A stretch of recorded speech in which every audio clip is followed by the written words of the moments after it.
This is the essay, Thinking for Oneself, by Arthur Schopenhauer. The largest library in disorder is not so useful as a smaller but orderly one. In the same way, the greatest amount of knowledge, if it has not been worked out in one's own mind, is of less value than a much smaller amount that has been fully considered. For it is only when a man combines what he knows from all sides and compares one truth with another that he completely realizes his own knowledge and gets it into his power. A man can only think over what he knows. Therefore, he should learn something. But a man only knows what he has pondered. A man can apply himself of his own free will to reading and learning, while he cannot to thinking. Thinking must be kindled like a fire by a draught, and sustained by some kind of interest in the subject. This interest may be either of a purely objective nature, or it may be merely subjective. The latter exists in matters concerning us personally, but objective interest is only to be found in heads that think by nature, and to whom thinking is as natural as breathing. But they are very rare. This is why there is so little of it in most men of learning. The difference between the effect that thinking for oneself and that reading has on the mind is incredibly great. Hence, it is continually developing that original difference in minds which induces one man to think and another to read. Reading forces thoughts upon the mind, which are as foreign and heterogeneous to the bent and mood in which it may be for the moment, as the seal is to the wax on which it stamps its imprint. The mind thus suffers total compulsion from without. It has first this and first that to think about, for which it has at the time neither instinct nor liking. On the other hand, when a man thinks for himself, he follows his own impulse, which either his external surroundings or some kind of recollection has determined at the moment. His visible surroundings do not leave upon his mind one single definite thought as reading does, but merely supply him with material and occasion to think over what is in keeping with his nature and present mood. This is why much reading robs the mind of all elasticity. It is like keeping a spring under a continuous heavy weight. If a man does not want to think, the safest plan is to take up a book directly he has a spare moment. This practice accounts for the fact that learning makes most men more stupid and foolish than they are by nature, and prevents their writings from being a success. They remain, as Pope has said, forever reading, never to be read. Men of learning are those who have read the contents of books. Thinkers, geniuses, and those who have enlightened the world and furthered the race of men are those who have made direct use of the book of the world. Indeed, it is only a man's own fundamental thoughts that have truth and life in them, for it is these that he really and completely understands. To read the thoughts of others is like taking the remains of someone else's meal, like putting on the discarded clothes of a stranger. The thought we read is related to the thought which rises in us, as the fossilized impress of a prehistoric plant is to a plant budding out in the spring. Reading is merely a substitute for one's own thoughts. A man allows his thoughts to be put into leading strings. Further, many books serve only to show how many wrong paths there are, and how widely a man may stray if he allows himself to be led by them. But he who is guided by his genius, that is to say, he who thinks for himself, who thinks voluntarily and rightly, possesses the compass wherewith to find the right course. A man, therefore, should only read when the source of his own thoughts stagnates, which is often the case with the best of minds. It is a sin against the Holy Spirit to frighten away one's own original thoughts by taking up a book. It is the same as a man flying from nature to look at a museum of dried plants, or to study a beautiful landscape in copperplate. A man at times arrives at a truth or an idea after spending much time in thinking it out for himself. Linking together his various thoughts, when he might have found the same thing in a book. It is 100 times more valuable if he has acquired it by thinking it out for himself. For it is only by his thinking it out for himself that it enters as an integral part, as a living member, into the whole system of his thoughts, and stands in complete and firm relation with it, that it is fundamentally understood with all of its consequences, and carries the color, the shade, the impress of his own way of thinking, and comes at the very moment just as the necessity for it is felt, and stands fast and cannot be forgotten. This is the perfect application, nay, interpretation of Goethe. That which you've inherited from your fathers, earn it in order to possess it. The man who thinks for himself learns the authorities for his opinions only later on, when they serve merely to strengthen both them and himself, while the book philosopher starts from the authorities and other people's opinions, therefrom constructing a whole for himself, so that he resembles an automaton, whose composition we do not understand. The other man, the man who thinks for himself, on the other hand, is like a living man as made by nature. His mind is impregnated from without, which then bears and brings forth its child. Truth that has been merely learned adheres to us like an artificial limb, a false tooth, a waxen nose, or at best like one made out of another's flesh. Truth, which is acquired by thinking for oneself, is like a natural member. It alone really belongs to us. Here we touch upon the difference between the thinking man and the mere man of learning. Therefore, the intellectual acquirements of the man who thinks for himself are like a fine painting that stands out full of life, that has its light and shade correct, the tone sustained, and perfect harmony of color. The intellectual attainments of the merely learned man, on the contrary, resemble a big palette covered with every color, at most systematically arranged, but without harmony, relation, and meaning. Reading is thinking with someone else's head instead of one's own. But to think for oneself is to endeavor to develop a coherent whole, a system, even if it is not a strictly complete one. Nothing is more harmful than, by dint of continual reading, to strengthen the current of other people's thoughts.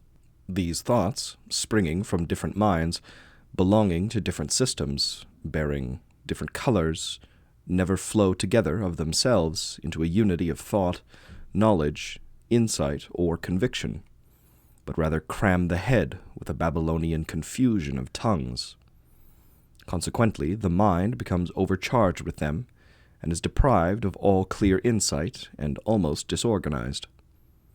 This condition of things may often be discerned in many men of learning, and it makes them inferior in sound understanding, correct judgment, and practical tact to many illiterate men, who, by the aid of experience, conversation, and a little reading, have acquired a little knowledge from without, and made it always subordinate to, and incorporated it with their own thoughts. The scientific thinker also does this to a much greater extent. Although he requires much knowledge and must read a great deal, his mind is nevertheless strong enough to overcome it all, to assimilate it, to incorporate it with the system of his thoughts, and to subordinate it to the organic relative unity of his insight, which is vast and ever-growing. By this means his own thought, like the bass in an organ, always takes the lead in everything, and is never deadened by other sounds, as is the case with purely antiquarian minds, where all sorts of musical passages, as it were, run into each other, and the fundamental tone is entirely lost. The people who have spent their lives in reading and acquired their wisdom out of books resemble those who have acquired exact information of a country from the descriptions of many travelers. These people can relate a great deal about many things, but at heart they have no connected, clear, sound knowledge of the condition of the country, while those who have spent their life in thinking are like the people who have been to that country themselves. They alone really know what it is they are saying, know the subject in its entirety, and are quite at home in it. The ordinary book philosopher stands in the same relation to a man who thinks for himself as an eyewitness does to the historian. He speaks from his own direct comprehension of the subject. Therefore, all who think for themselves hold at bottom much the same views.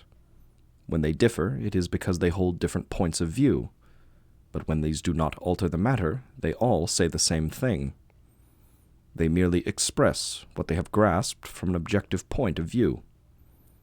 I have frequently hesitated to give passages to the public because of their paradoxical nature, and afterwards, to my joyful surprise, have found the same thoughts expressed in the works of great men of long ago.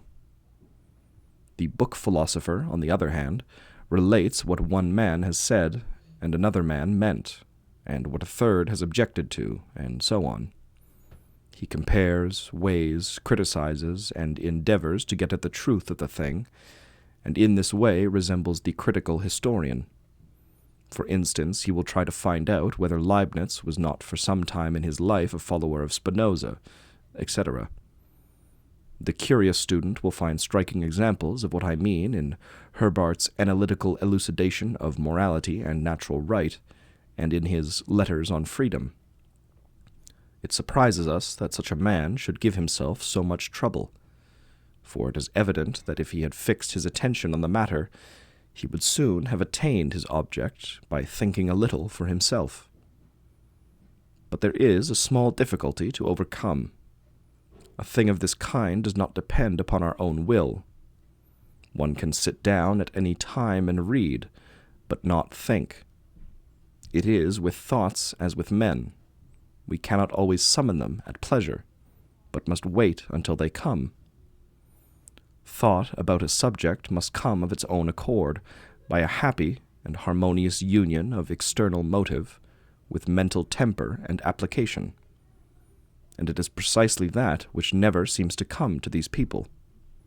One has an illustration of this in matters that concern our personal interest. If we have to come to a decision on a thing of this kind, we cannot sit down at any particular moment and thrash out the reasons and arrive at a decision. For often at such a time our thoughts cannot be fixed, but will wander off to other things. A dislike to the subject is sometimes responsible for this. We should not use force, but wait until the mood appears of itself. It frequently comes unexpectedly and even repeats itself. The different moods which possess us at the different times, throwing another light on the matter. It is this long process which is understood by a ripe resolution. For the task of making up our mind must be distributed. Much that has been previously overlooked occurs to us.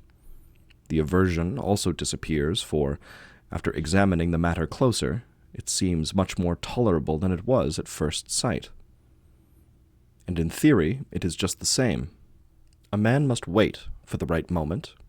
Even the greatest mind is not always able to think for itself at all times. Therefore, it is advisable for it to use its spare moments in reading, which, as has been said, is a substitute for one's own thought. In this way, material is imported to the mind by letting another think for us, although it is always in a way which is different from our own. For this reason, a man should not read too much, in order that his mind does not become accustomed to the substitute, and consequently even forgets the matter in question, that it may not get used to walking in paths that have already been trodden, and by following a foreign course of thought, forgets its own. Least of all should a man, for the sake of reading, entirely withdraw his attention from the real world, as the impulse and temper which lead one to think for oneself proceed oftener from it than from reading. For it is the visible and real world in its primitiveness and strength that is the natural object of the thinking mind, and is able more easily than anything else to rouse it. After these considerations, it will not surprise us to find that the thinking man can be easily distinguished from the book philosopher by his marked earnestness, directness, and originality, the personal conviction of all his thoughts and expressions. The book philosopher, on the other hand, has everything second-hand. His ideas are like a collection of old rags obtained anyhow. He is dull and pointless, resembling a copy of a copy. His style, which is full of conventional, nay, vulgar phrases and current terms, resembles a small state where there is a circulation of foreign money because it coins none of its own. Mere experience can as little as reading take the place of thought. Mere empiricism bears the same relation to thinking as eating to digestion and assimilation. When experience boasts that it alone, by its discoveries, has advanced human knowledge, it is as though the mouth boasted that it was its work alone to maintain the body. The works of all really capable minds are distinguished from all other works by a character of decision and definiteness, and, in consequence, of lucidity and clearness. This is because minds like these know definitely and clearly what they wish to express, whether it be in prose, in verse, or in music.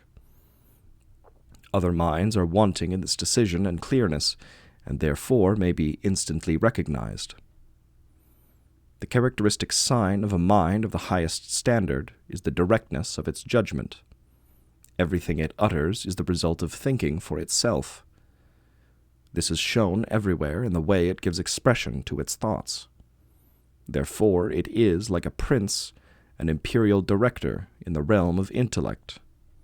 All other minds are mere delegates, as may be seen by their style, which has no stamp of its own. Hence, every true thinker for himself is so far like a monarch. He is absolute, and recognizes nobody above him. His judgments, like the decrees of a monarch, spring from his sovereign power and proceed directly from himself. He takes as little notice of authority as a monarch does of a command. Nothing is valid unless he has himself authorized it. On the other hand, those of vulgar minds, who are swayed by all kinds of current opinions, authorities, and prejudices, are like the people which in silence obey the law and commands. The people who are so eager and impatient to settle disputed questions by bringing forward authorities are really glad when they can place the understanding and insight of someone else in the field in place of their own, which are deficient. Their number is legion. The weapon they commonly use in their controversies is that of authorities. They strike each other with it, and whoever is drawn into the fray will do well not to defend himself with reason and arguments, for against a weapon of this kind they are like horned Siegfrieds, immersed in a flood of incapacity for thinking and judgment. They will bring forward their authorities as an argumentum ad verecundiam, and then cry Victoria. In the realm of reality, however fair, happy, and pleasant it may prove to be, we always move controlled by the law of gravity, which we must be unceasingly overcoming, while in the realm of thought we are disembodied spirits, uncontrolled by the law of gravity, and free from penury. This is why there is no happiness on earth like that which at the propitious moment a fine and fruitful mind finds in itself. The presence of a thought is like the presence of our beloved. We imagine we shall never forget this thought, and that this loved one could never be indifferent to us, but, out of sight, out of mind, the finest thought runs the risk of being irrevocably forgotten if it is not written down, and the dear one of being forsaken if we do not marry her. There are many thoughts which are valuable to the man who thinks them, but out of them only a few which possess strength to produce either repercussions or reflex action, that is, to win the reader's sympathy after they have been written down. It is what a man has thought out directly for himself that alone has true value. Thinkers may be classed as follows: those who, in the first place, think for themselves, and those who think directly for others. The former thinkers are the genuine. They think for themselves in both senses of the word. They are the true philosophers. They alone are in earnest. Moreover, the enjoyment and happiness of their existence consists in thinking. The others are the sophists. They wish to seem, and seek their happiness in what they hope to get from other people. Their earnestness consists in this. To which of these two classes a man belongs is soon seen by his whole method and manner. Lichtenberg is an example of the first class, while Herder obviously belongs to the second.